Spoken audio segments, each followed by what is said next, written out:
a razão de todos os meus desejos no meu calor, a razão do meu fracasso, do meu cansaço, da minha dor. Você é meu paraíso, é o meu sorriso na alegria. Você é o meu pecado, é o pão sagrado de cada dia. Você é a minha dama, é a voz que clama dentro de mim.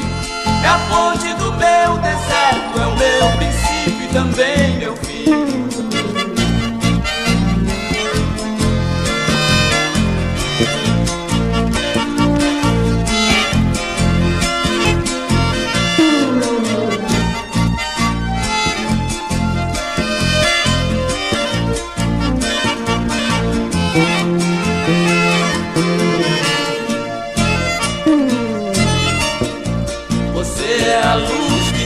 Na minha trilha, em minha jornada, você é meus passos lentos, meu acalento na caminhada. Em seus braços amanheça, meu endereço, é minha razão.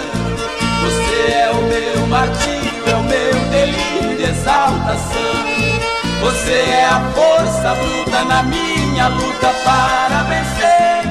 É o meu anjo da guarda, ó doce amada, meu bem-querer. Você é a minha dama, é a voz que clama dentro de mim. É a fonte do meu deserto, é o meu princípio e também meu fim.